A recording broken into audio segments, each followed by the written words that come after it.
Row 18, plot 20. Hey everyone, welcome back to the channel. Today I'm doing a movie review for a movie called Perpetrator. Perpetrator is a 1 hour and 41 minute 2023 film that released on September 1st on Shudder. It was written and directed by Jennifer Reeder, and Jennifer Reeder also did a short in the VHS 94. That short was called Holy Hell. Perpetrator was filmed in Chicago. This movie stars Alicia Silverstone as Hildy Baptiste, the great aunt to Jonny, who's played by Kiah mckirnan, who's 29 and plays a high school teen, so sometimes that's a little weird. But Kiah actually, despite the massive age gap, she is able to pull it off. She does seem like that age. She's a high school girl who's about to turn 18. She ends up having to go live with her great aunt Hildy. And the town that Hildy lives in is being plagued by missing girls cases. And that's kind of a subplot at first, and then it becomes like main plot thread after we get kind of more of the Jonny story. So she turns 18. She learns some of her family history from the great Aunt Hildy, some of the backstory of some of the experiences that she's having. I'm trying not to go into too much detail as I don't want to be too spoilerish. But Hildy does explain something that she calls the forevering, which is a profound spectral empathy. So I don't know if that's considered like a supernatural element to it, but it's definitely paranormal. Visually, this movie kind of reminded me of Brandon Cronenberg, because the last time I saw something with the type of imagery and camera shots was probably Infinity Pool. And this movie isn't quite on that level of Infinity Pool as far as like story and production value, but there's a lot of that weird type of imagery and close-ups of just things. It works, though. It's good. It also kind of reminded me of David Lynch's Blue Velvet. So I'm guessing maybe that this director-writer kind of has influences of those two. But again, the movie's not quite on that level, but it's a good movie.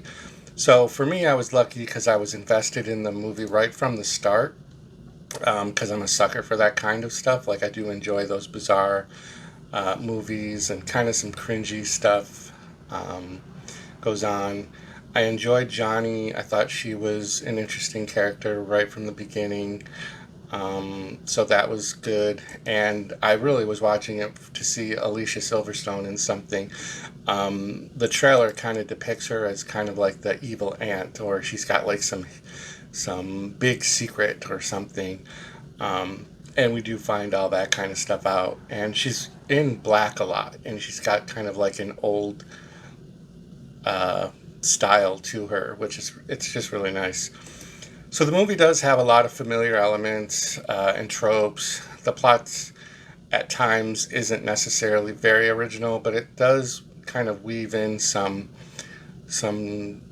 elements that are kind of newish, and progresses the story along. It's hard to avoid certain tropes because they're such necessary plot devices to move you to the next phase. But you will notice some of the just standard tropes. It's kind of, there are so many tropes now. I mean, we've had so many years of horror movies. Like, how can you not watch a movie and not say, oh, well, that's a trope, or that's, this or that. But this movie is really, I enjoyed it quite a bit. The ending, though, the third act, we get like the wraparound, like I said, about the missing girls storyline, which starts to now come to the forefront of the story because we've established Jonny and Hildy's relationship, and the whatever I'm trying to call it, supernatural elements or gifts or whatever that this forevering is. And it gets very, very action packed. The movie's kind of slow and kind of like dips in and out of like those weird imageries into normal high school kind of things, but then there's like a lot of hints to what bigger things are going on, and there's like some red herrings of who may be responsible. But once we get to that third act, it really ramps up the action and the tension, and then there's all of a sudden, like I said, the missing girl storyline is right in the forefront. But then it comes to like a screeching halt, like a slowdown, and Jonny and Hildy have another history lesson of family lore and forevering. And that takes like a good 10 or more minutes. So while your adrenaline level is pretty high, like, oh my gosh, what's going to happen to these girls? Jonny, what is she doing? Then it comes to a kind of a screeching halt, but then it amps back up again. And then, so I feel like for me personally, they could have skipped like that little backstory stuff. Like I understand why they did it once you get to the end of the movie and then you get your resolution. And it kind of leaves it hanging where it could, I guess, potentially lead into a sequel type of a scenario. I do feel like the end of the movie got a little less edgy than the beginning of the movie. I'm not sure if that's going to make sense. Like the end of the movie for me ended up seeming almost like it was a PG-13, whereas the beginning seemed more adult themed, and then by the end it seemed more like it was going to turn into a Buffy the Vampire teen drama.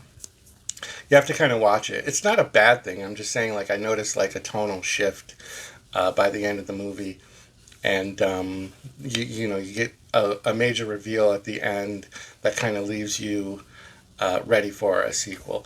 I can say that this was probably better sent direct to streaming, so that was good. This was on Shudder, if I may have forgot to mention that. It's an hour and 41 minutes, so it's a good full-length movie, but I'd be interested to hear other people's thoughts, particularly those of you that are kind of Cronenberg fans, or even David Lynch, if you picked up on some of the influences that Jennifer Reeder had, or in my opinion, it feels like she had. So that's going to do it for this review. I hope you guys enjoyed it, and let me know in the comments down below if you're going to check this out on Shudder.